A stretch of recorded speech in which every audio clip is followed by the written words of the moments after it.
Welcome to Insider, where we break down the biggest stories shaping Israel, the region, and the world. I'm Maayan Hoffman, executive editor of ILTV, and I'll be your host.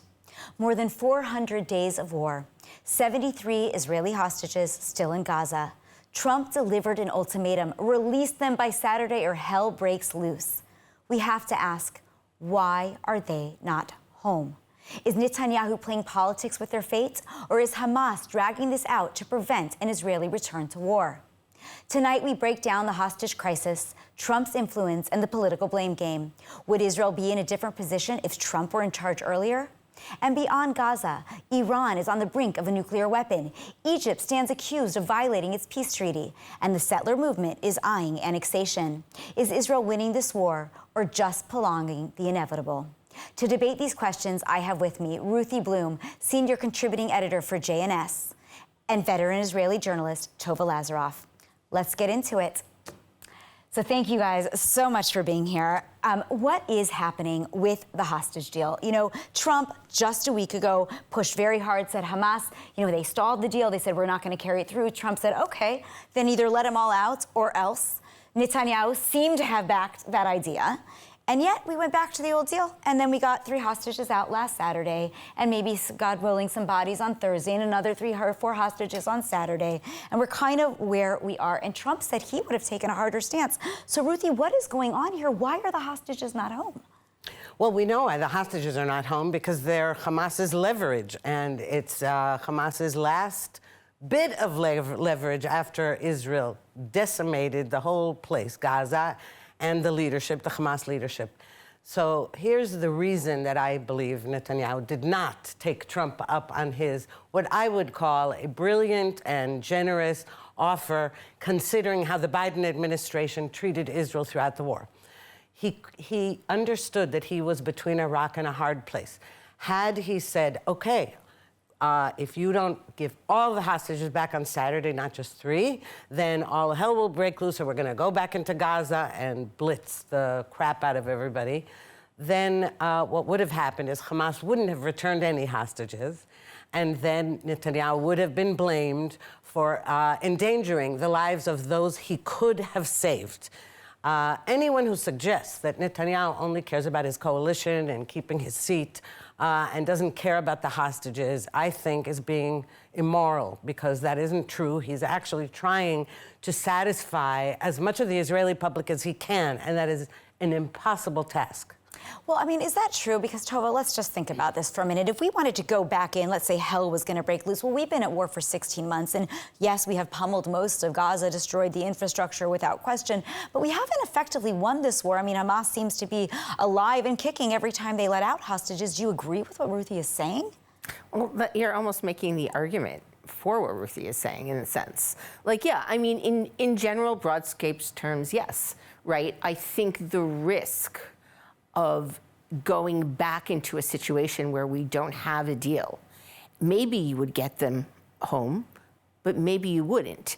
And what you know is that this deal is working, and I just want to remind everybody, this is 3 parts, right? It's a deal in 3 parts, and this is only the first part, and this part ends at the end of the month. Right. So right now we have this 6-week formula in which hostages are coming out in exchange for prisoners. It's mostly held, and so if you can get back to this, you will have for sure X amount more hostages that will come home, and the remains of others, right, thereby giving closure to families that don't know. But are we going to get to phase 2? I mean, I understand that we just agreed, the security cabinet. Right. So this is really the question, right?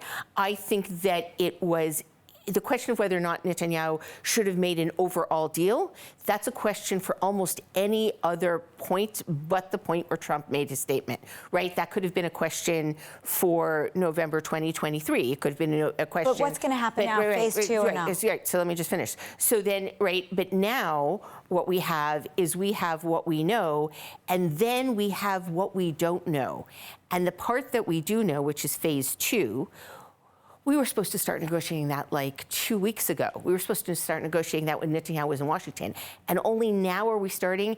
It took from May till really pretty much, I think, November, December to get an agreement on this. But is it going to happen? I mean, Ruthie, honestly, let's look at this logically. Even Trump seems to think we're not getting to phase 2. So, and if we do go back, so what happens? I mean, come on, what has happened up till now? Okay, so first of all, about the issue whether this could have been done better or earlier, the answer is no. Hamas never agreed to any kind of deal. And by the way, any Israeli who says that there was a deal on the table for all the hostages in exchange for all the prisoners, or all the hostages in exchange for an end to the war, is kidding himself. Okay, there was no such option. That may be the case, but there also was no hell breaking loose in Gaza, and enough so that we were winning the war. Because the president in the White House was saying, don't kill too many Palestinians in Gaza. We're not going to send you the weapons that you need in order to do it. You had a hostile administration in Washington, and then enter Trump, and Trump said, no more nice guy. I'm the leader of the free world. Israel is our best friend. Israel is in the right. Hamas is in the wrong. Can the Iran IDF actually defeat Hamas? Now, that's a good question. I'm not a military expert, but this is also what we know if we zoom out. We know that we totally decimated Hezbollah, killed all its leaders. We know that Hezbollah is alive and kicking. It's alive and not exactly kicking. It's fluttering. Okay. And then we have the Assad regime fall in Syria. And we have Iranian air defenses severely weakened. There's a whole lot going on. And the Houthis have been quiet because we struck their bases, and also the United States and England did too. Now, so there's this whole thing going on in the Middle East. But the most important aspect of all of this is Trump. Because when Trump said all hell will break loose, he wasn't specific, right? But what he ended up doing was at least securing the release of 3 hostages as opposed to none, because right before that, Hamas had said none this week. Now, as for phase 2, I think most people don't really know what phase 2 entails. But the broader outline, again, I don't think anybody does except the people who signed it.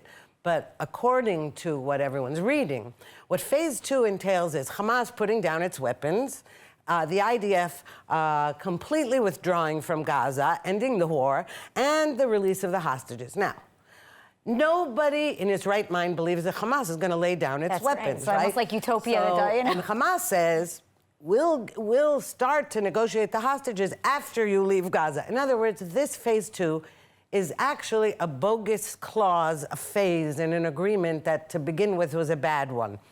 And I'm going to stop you for a minute because I want you to respond. Is the agreement bad? Well, the whole agreement was bad. Right. I mean, the idea that you were going to do this 3-phase thing, you were going to stretch out the releases, that's why there is an idea that you should have done everything all at once and But they couldn't earlier. get that done. So right. You're an American citizen. So let me just stop you for a minute. Did you vote for Trump? Can I ask you? You can, but I'm not going to answer. But you're not going to answer. I'll answer. I certainly did. So, do you seem to think, Ruthie, that Trump gets full credit for all of this and that things could have been very, very different? I mean, Tovah, do you believe that? Do you believe that if Trump had been in office 6 months ago, or if he was the prime minister of Israel, that this would look different? Is his influence being overstated, or is this accurate? It's not possible to tell because the Trump administration organized this 3-phase thing. What we're seeing is the Biden administration organized this 3-phase thing. What we're seeing is what the Biden administration organized, and it's working. Right now, phase 2 is being done under Trump.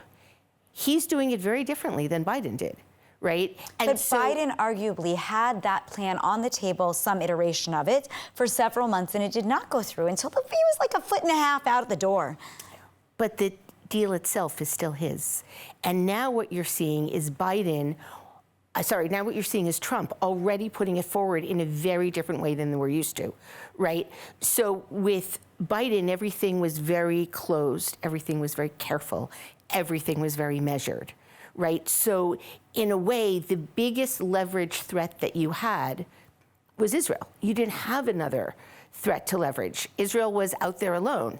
Now, Trump's put an entirely different thing on the table, right? He's completely changed the entire conversation. Do you feel like Netanyahu's kind of just following along then with Trump, and that's one of the major reasons that Netanyahu didn't feel that he needed to move the deal forward under Biden, but now feels that if Trump wants it, he better say yes? No, I think the Biden administration always said that it wasn't Netanyahu. I mean, they really put the blame very heavily on Trump. On Hamas. No, on Hamas. Sorry, I think the question was very early on: do you do an overall deal or you do go for the war? Once you were going to go for the war, right? You weren't going to not do the war and bring the hostages home. Once you decided that you had a war goal of destroying Hamas and you were going to fold the hostage release into that, then yes, I think this was the only path. I don't think this was the only path. So now let's talk about another war. Okay. Okay, because if this was the only path and we went ahead and we fought for 16 months against Hamas, we did not beat Hamas. Hamas still exists inside Gaza. The hostages are trickling out. And meanwhile, Iran is moments away from a nuclear weapon. So the question, reports are surfacing that Iran is so close, in fact, that Israel is considering a military strike against Iran, despite all of the reports by Trump and all of the statements by Trump that he wants to first go with diplomatic means or sanctions. So what's your take? I mean, Ruthie, are we heading for a strike against Iran? And maybe even more importantly, should we be striking Iran right now? Well, one thing I know is that we have been saying for years that Iran is on the verge of obtaining nuclear weapons. Right, it's like my favorite line. In 2 weeks, they'll have enough enriched uranium to. So I think people get inured to that because we've been hearing that for years. But let's say it's actually true. We took out their air defenses, which means that in the event that we decide to do something and Trump provides us with the necessary bunker busters to do that, it'll be much more, it'll be much easier and much more easy to accomplish or doable than it was before, because Israel does not have that kind of heavy bombs. So that's one thing.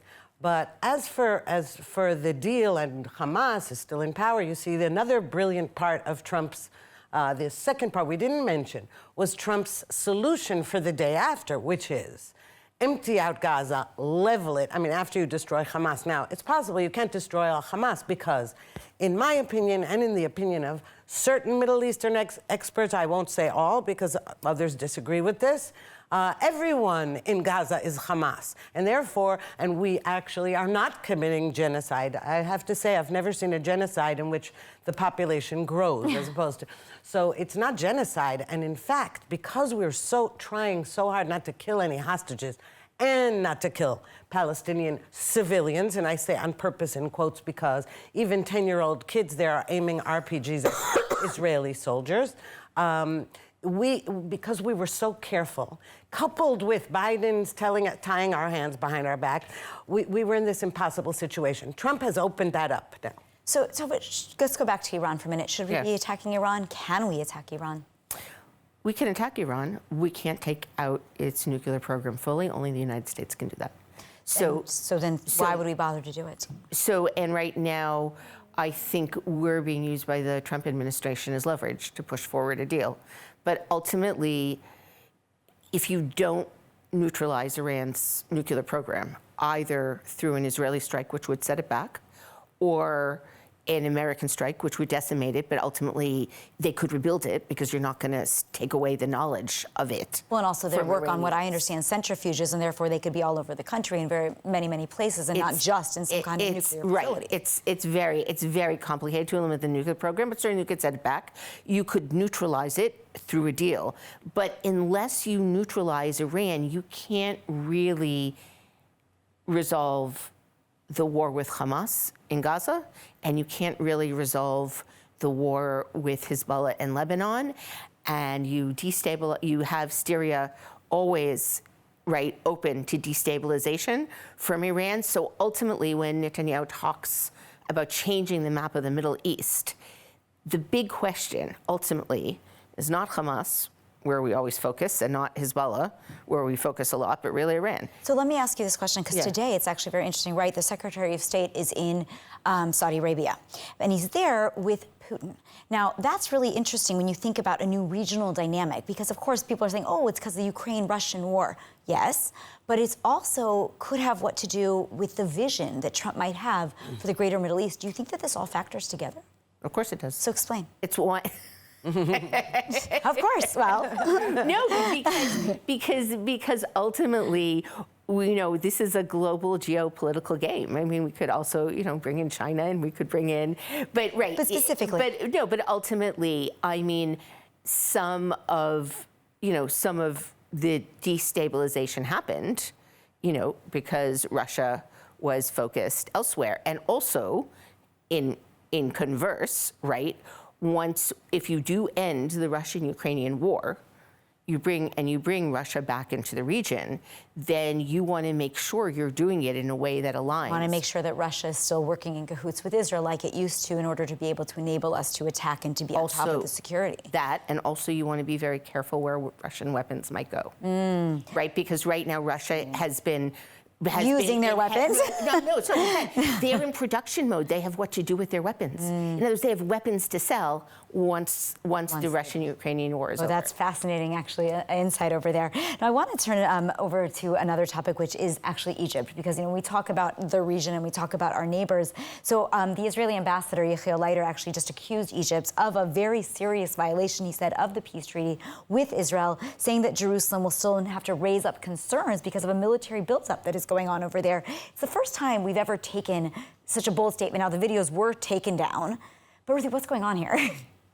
Well, it's interesting you should mention Egypt, because throughout this war, I have been saying we have got to talk about Egypt. And all Israeli officials I spoke to said, no, listen, they're our peace partner, we can't. And also right now, they're mediators in the hostage negotiations, etc. I said, you watch Egypt, because it is true that Sisi, unlike Morsi, is more friendly to the West, etc. And yes, that border, you could say, with Egypt has been quiet. However, Egypt enabled all the weapons and terrorists and movement, cement to go into Gaza all these years to build those tunnels and amass power that we were astounded to discover. Okay, now, which is actually quite astonishing in and of itself that we were astounded to discover it. It is astonishing, and that was our fault. I mean, I opposed disengagement from the get-go, withdrawing from Gaza and leaving it up to, and also in 2014, anybody who knows soldiers who fought in that war in Gaza said, we didn't finish off those tunnels and we didn't really do anything. So, I mean, the last 10 years that they really had carte blanche. It's an outrage. But leaving that aside, because that's another topic altogether, how we missed it. We're not going to get into that. That Egypt, I think that the trouble is that Israel is always being delicate when it comes to its peace partners. And as somebody was saying to me the other day, no, you understand, the world is based on interests. Countries have relations based on interest, not friendship. And I say, okay, but it's in their interest to have us as allies as well, not just our interest. And that's what I say about Egypt. And this is outrageous. Now, we know Egypt doesn't want any Palestinians crossing through its borders, because aside from the fact that all the Arab world hates the Palestinians, they don't say it. All they say is, we want a Palestinian state. They're full of it because they really fear that anytime Palestinians go anywhere, they wreak havoc and they destabilize and everything. So they don't care about the Palestinians. So get back to Egypt. We don't want, and when Yechiel Leiter said that, wow, he actually said that. Now, I find it hard to believe that he would just come out and say that without the Prime Minister's knowledge. I mean, maybe I'm wrong. I find it hard to believe. He's a brand new ambassador to Washington. And I think it was a good sort of leak or warning to Egypt through this ambassador just saying this, because you guys better watch out. Now, note that a couple of weeks ago, Egypt began to say that we're violating. And that's exactly what the Arab world always does. It accuses us of doing what it's doing to legitimize its violations. So, but take it from there. I mean, what is going to happen here in this region? We've also got another front sitting in the West Bank and Judea and Samaria that is heating up. And yet, Trump seems like maybe we're going to annex. We're going to run out of time, so a very short answer. But I remember, if we go back to the first Trump administration, we were so confident that we were going to annex back then. And then we signed the Abraham Accords and we pushed off the annexation. And it seems to have come back to the table in full force. That would change the region tremendously if Israel were to take over Area A, B, or even C in the West Bank. Do you believe it's going to happen, and how will it have impact on the region? Short answer. So you should pay attention to that example, right? Because most people, most diplomats, they want to negotiate very quietly and then come out with a plan, right? We all thought that there was a plan that had been negotiated quietly that Trump was unveiling. And really, it was simply phase one, or the opening bid of a very different plan.